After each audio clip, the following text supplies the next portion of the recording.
Write the names of countries which are surrounded by other countries of China.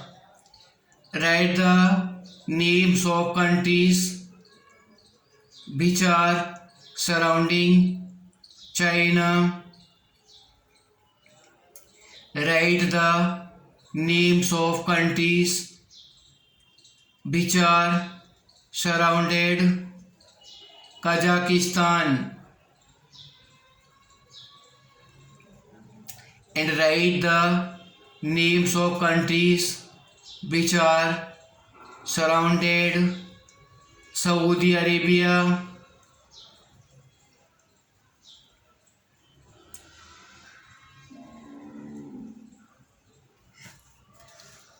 Important translations Hindi to English. क्या आपको सांप से डर लगता है? Do you fear I snake? चूहा दौड़कर अपने बिल में चला गया। The mouse ran into his hole. इस जानवर को पालतू नहीं बनाया जा सकता। This animal can not be tamed. यह बहुत ज़्यादा पीता है। He drinks to excess. यह उसकी जीवन की महत्वपूर्ण घटना है। This is an important incident of his life. उसकी आकस्मिक मृत्यु का कारण कैंसर था। Cancer was the cause of his sudden death. इसका मतलब कुछ नहीं है। It means nothing. इस समाचार से मैं स्तब्ध रह गया। I was struck dumb by this news. उन्होंने शोरगुल मचाया। They raised a great hue and cry. उसके भाषण का सार क्या था? What was the sum and substance of his speech? यह कई कारणों से होता है।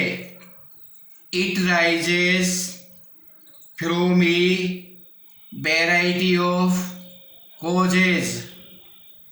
आप इस विषय में क्या सोचते हैं? What do you think about it? इसका मुझ पर कोई प्रभाव नहीं पड़ा। It produced no effect on me.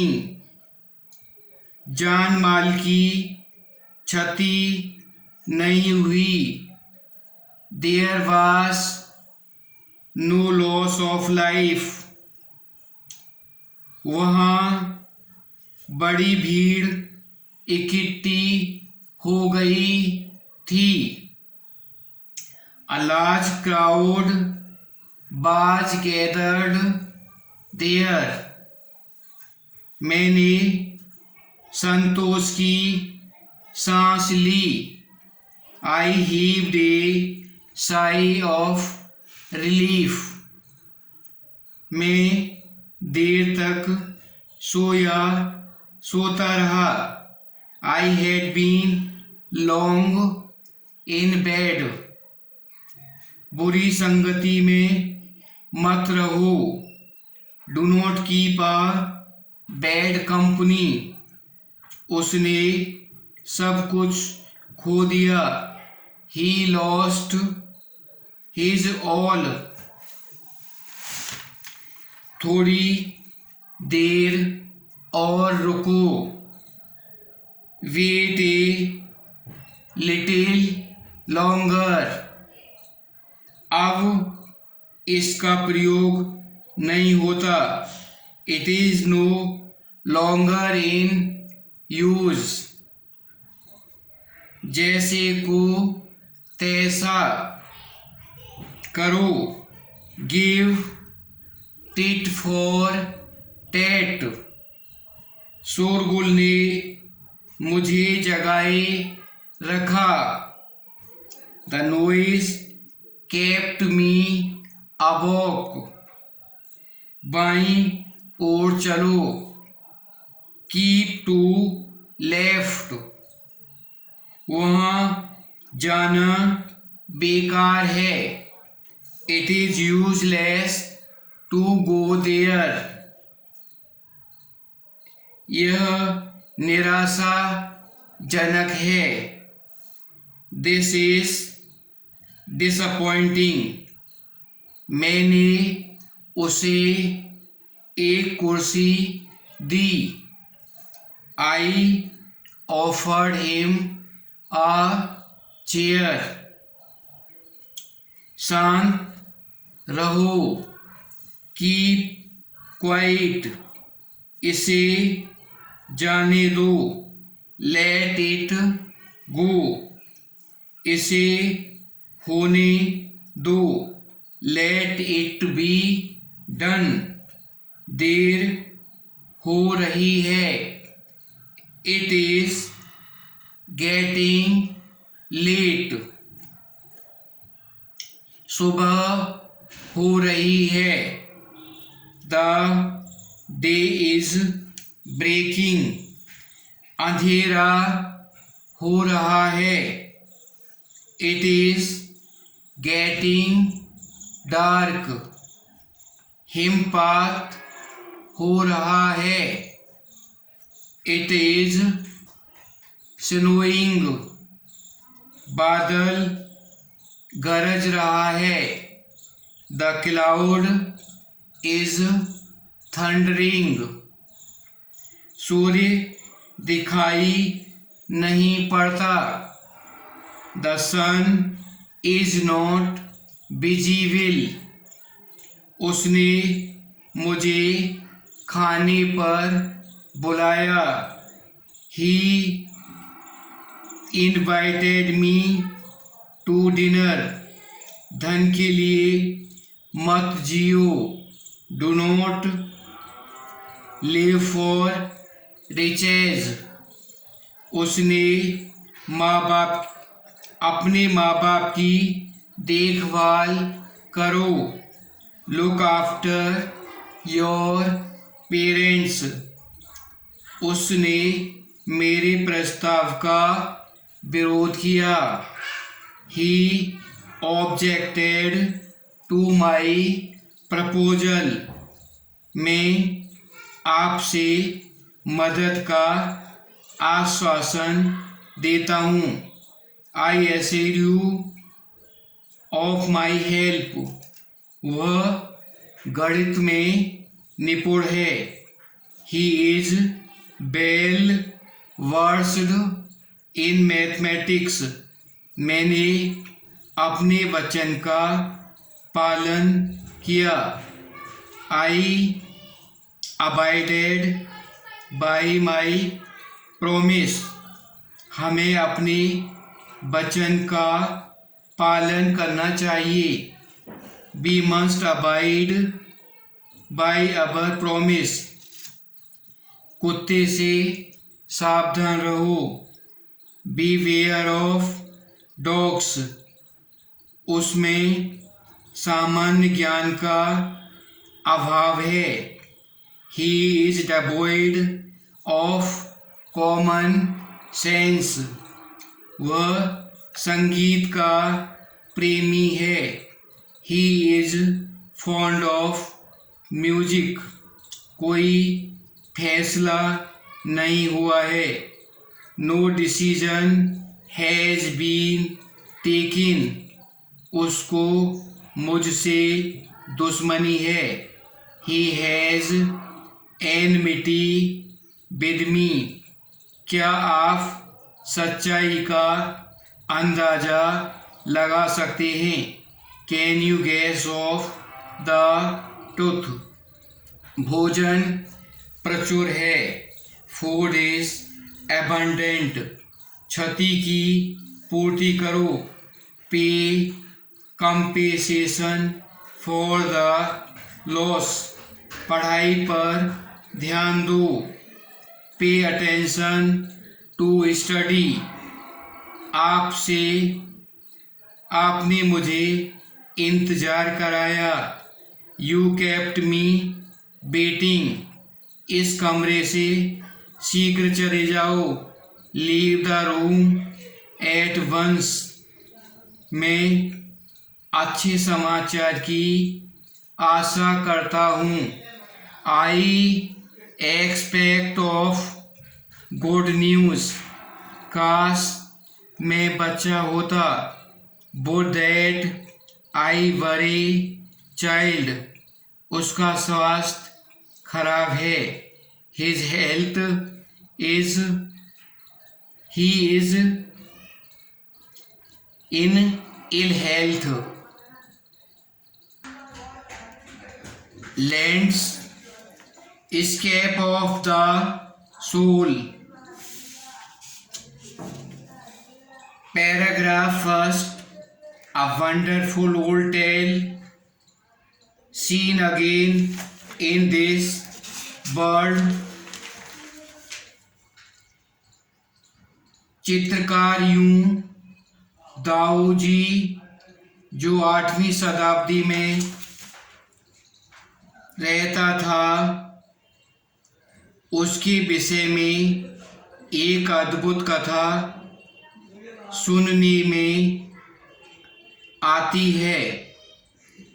उसका अंतिम चित्र प्राकृतिक अदृश्य था, जो तंग सम्राट जुआनजोंग के महल की दीवार को सजाने के लिए बनाने का आदेश दिया था। चित्रकार ने अपनी कृति पर्दे के पीछे छिपा कर रखी थी, ताकि केवल सम्राट ही उसे देख सके। सम्राट बहुत समय तक इस अद्भुत चित्र की प्रशंसा करता रहा। उसने देखे वन, ऊंचे पर्वत, झरने, विस्तृत आकाश में तैरते हुए बादल, पहाड़ी पगडंडियों पर चलते हुए लोग, उड़ते हुए पक्षी।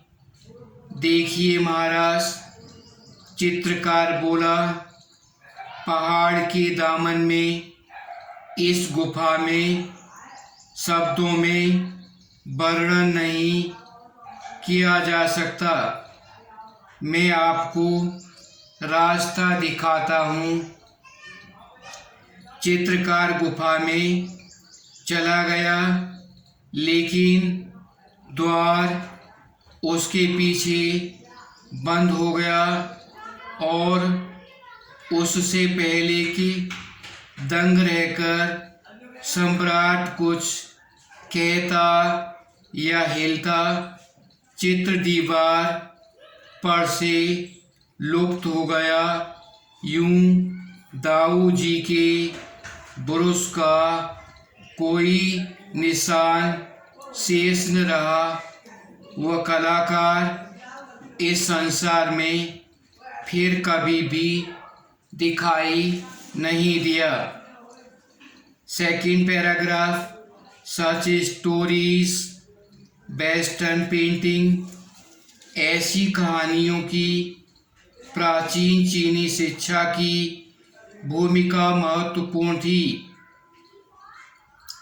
कन्फ्यूजन और जोगजी की पुस्तकें ऐसी कहानियों से भरी हुई हैं। वे गुरु को शिष्य का ठीक दिशा में मार्गदर्शन करने में सहायता करती थीं। कहानी से परे वे कला की भावना को व्यक्त करती थीं।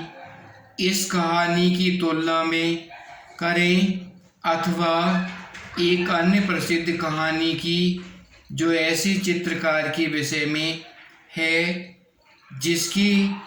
जिसने अपने द्वारा चित्रित ड्रैगन की आँख खींचने से मना कर दिया था, क्योंकि उसे डर था कि यह चित्र में से निकलकर उड़ जाएगी।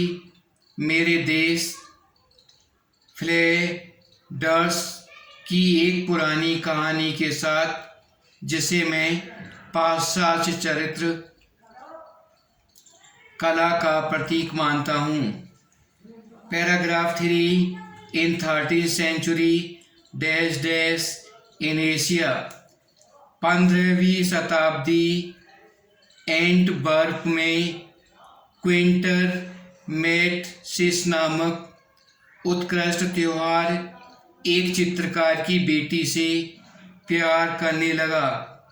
पिता ऐसे व्यवसाय वाले को अपना दामाद बनाना नहीं चाहता था, इसलिए क्विंटन चुपचाप चित्रकार के स्टूडियो में घुस गया। वह उसके ताज़ा चित्रपट पर मक्खी बना दी, इतनी सूक्ष्म यथार्थ से कि कलाकार उसे मारने का प्रयत्न करने के बाद जान गया कि क्या हुआ था। क्विंटल को बुलाकर अपने स्टूडियो के शिष्य बना लिया कि क्विंटल का विवाह उसकी प्रेमिका से हो गया। बाद में अपने समय का प्रसिद्ध चित्रकार बना। ये दोनों कहानियाँ दर्शाती हैं कि प्रत्येक कला क्या लक्ष्य प्राप्त करना चाहती है। यूरोप में परिपूर्ण मायावी सादृश्य एशिया के आंतरिक जीवन अथवा आत्मा का सतत्व। Paragraph 4, in the Chinese stories dash dash material appearance. चीनी कहानी में सम्राट ने चित्र बनाने का आदेश दिया। वह उसके बाहर रूप की प्रशंसा की, परंतु कलाकार ने उससे अपनी कृति का सही अर्थ प्रकट किया। सम्राट उस क्षेत्र पर शासन कर सकता है जिस पर उसने विजय प्राप्त की है, लेकिन अंदर का रास्ता तो कलाकार ही जानता है।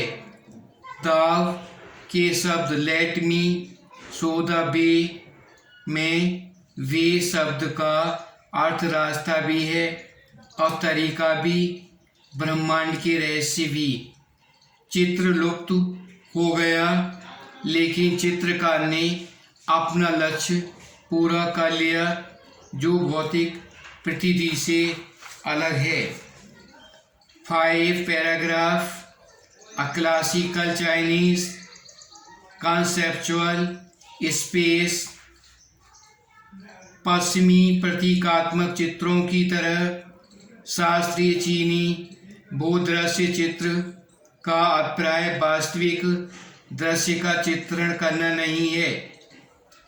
यूरोपियन चित्रकार चाहता है कि आप उसकी आंख लेकर किसी भूदृश्य को किसी विशेष दृष्टिकोण से ठीक उसी प्रकार देखें जैसे उसने उसे देखा है, जबकि चीनी चित्रकार कोई एक मात्र दृष्टिकोण नहीं चुनता। उसका भूदृश्य हूबहू नहीं होता तथा आप उसमें कहीं से भी प्रवेश कर सकते हैं, फिर उसमें भ्रमण कर सकते हैं। कलाकार आपकी आँखों के लिए एक रास्ता बनाता है ताकि उसके ऊपर नीचे घुमा सकें, फिर फुर्सत से लौट आएं।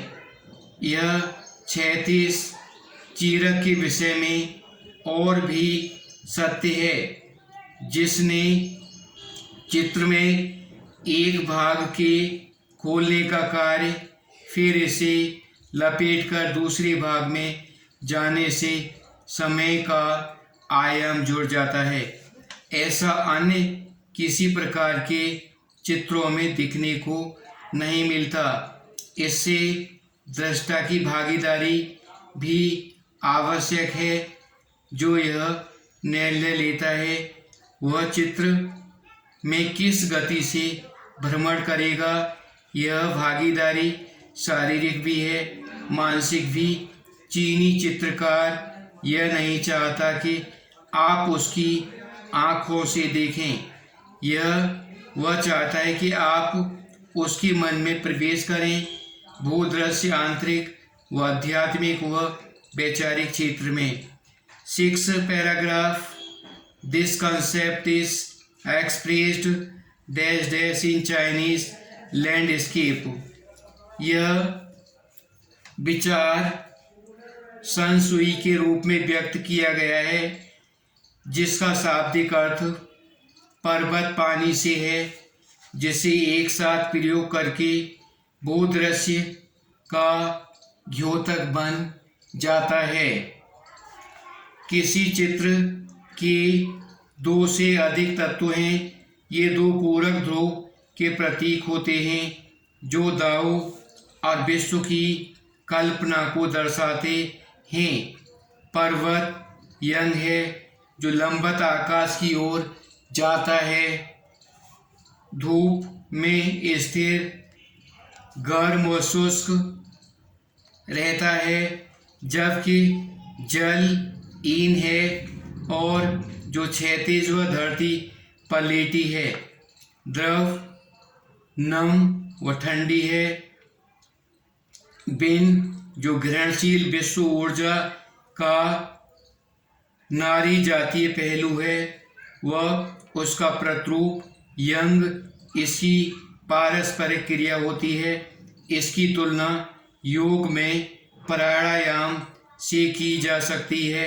श्वास लो, रोको, श्वास छोड़ो। श्वास का निलंबन शून्य है, जहाँ साधना होती है। मध्य का शून्य आवश्यक है, इसके बिना कुछ नहीं हो सकता। इसलिए चीनी भूदृश्य में सफ़ेद बिना पीट किए रक्त स्थान का महत्व है। 7 paragraph. This is also where men dash the eyes of landscape, जहाँ पर मनुष्य की मूल भूमिका है। आकाश व पृथ्वी के बीच स्थान में ब्रह्मांड के दोनों ध्रुवों के बीच संसार का चैनल बन जाता है। उसकी उपस्थिति आवश्यक है, चाहे उसका आभास भी हो। ऊंची पर्वत चोटियों के बीच गुम होने अथवा दब जाने की बात तो दूर, फ्रनकोइस चेंस भी अद्भुत अभिव्यक्ति में तो वह भूदृश्य की आँख है। वर्ड मीनिंग: लैंडस्केप प्राकृतिक भूदृश्य, इमेंस विस्तृत, ड्वेल्स रहती है, कन्वे संदेश देना, क्लेप्ट ताली बजाई, ट्रेस चिन्ह, एनीडोट किस्सा, रिवीलिंग ज्ञानवर्धक, स्पिरिट सही अर्थ में, स्नीक्ड चोरी से घुस गया, पैनल चित्रपट, डेलिकेट सूक्ष्म, रियलाइज यथार्थवाद, स्वेट मारना, इलुस्ट्रेट स्पष्ट करना, टेरिटरी क्षेत्र, कॉन्क्वर्ड जीता, मटेरियल भौतिक, रिप्रोड्यूस पुनः बनाया, स्पेसिफिक विशेष, लेजरली फुर्सत में, स्क्रॉल चीरक, फ्लूइड द्रव, वॉइड रिक्त, लॉफ्टी ऊंची, कंड्यूट नली,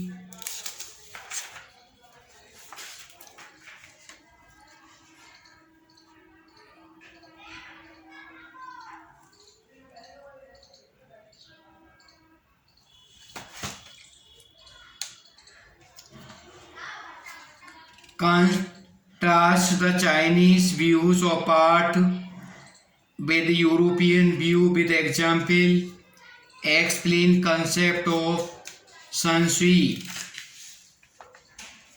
यूरोप की कला नाजुक वास्तविकता पर आधारित है, अर्थात उसकी कृतियाँ सच्ची अनुकृतियाँ होने का आभास देती हैं। अपनी पेंटिंग्स में यूरोपियन कलाकार पूरी भ्रमपूर्ण समानता प्राप्त करने की कोशिश करता है, जैसे कि हम क्विंटन मैट्सी की एक मक्खी का चित्र बनाते हुए देखते हैं। यूरोपीय देशों की कलाकार चाहता है कि आप उसकी आंखें उधार लें और किसी दृश्य को ठीक उसी रूप में देखें जिस रूप में किसी खास नज़रिए से उसने उसे देखा था। चीनी चित्रकार कोई एक दृष्टिकोण नहीं अपनाता, उसका दृश्य वास्तविक नहीं होता और कोई भी व्यक्ति उसमें कहीं से भी प्रवेश कर सकता है और फिर उसमें यात्रा कर सकता है। चीनी चित्रकार किसी वास्तविक चित्र की हूबहू नकल करने की कोशिश नहीं करता, वह भौतिक स्वरूप से परे चलता है। चीनी चित्रकार के अनुसार दृश्य एक आध्यात्मिक और वैचारिक क्षितिज है। इसी विचार को संस्वी के रूप में व्यक्त किया जाता है। संस्वी का अर्थ पर्वत और जल दो अनपूरक ध्रुव हैं। पर्वत यंग है और जल इन। पौरुष शक्ति यंग ऊर्जागामी है, जबकि नारी शक्ति क्षितिज ग्रहणशील। इन दोनों ऊर्जाओं की बीच की क्रिया से तीसरे तत्व का उदय होता है, जिसकी अक्सर उपेक्षा की जाती है। जहाँ ये क्रिया होती है उस जगह पर रिक्त स्थान ही यह तीसरा तत्व है। चीनी दृश्य में अचित्रित खाली स्थान को भी तीसरे तत्व के रूप में बनाया गया है। Question 2. What do you understand by the term outsider art and art brut or raw art? Who was the untortured genius who created paradise, and what is the nature of his contribution to art? Outer art means the artist work done by those who have no right to be artists. The term art brut or raw art also conveys the same sense. Outer art का अर्थ ऐसी कृतियां हैं जिनसे चित्रकार को कलाकार बनने का कोई हक नहीं होता। आर्ट ब्रूट आर्ट रो भी इसी अर्थ को व्यक्त करते हैं। उपयुक्त तीनों ही शब्द समूह ऐसी कलाकृतियों के बारे में बताते हैं जिनकी रचना ऐसे लोगों द्वारा होती है जिन्होंने कोई औपचारिक प्रशिक्षण प्राप्त नहीं किया, तथापि उनमें प्रतिभा और कलात्मक अंतर्दृष्टि नहीं होती। नेकचंद यह अप्रशिक्षित व्यक्ति था। उसने स्वर्ग तुल्य आनंददायी कलाकृति का निर्माण किया। उसने चंडीगढ़ में चट्टानी बगीचा बनाया। उसने इस बगले को बनाने में पत्थर व फिर से काम में आने वाले पदार्थों का प्रयोग किया तथा उसने यह दिखाया कि डिब्बा, सिंक या पुरानी कार जैसी चीज़ों का प्रयोग करके महान कलात्मक कृतियाँ बनाई जा सकती हैं। चीन के पड़ोसी देश जिनकी सीमाएं चीन से जुड़ी हुई हैं, Bharat, Kazakhstan, Mongolia, South Korea, Myanmar, Russia, सभी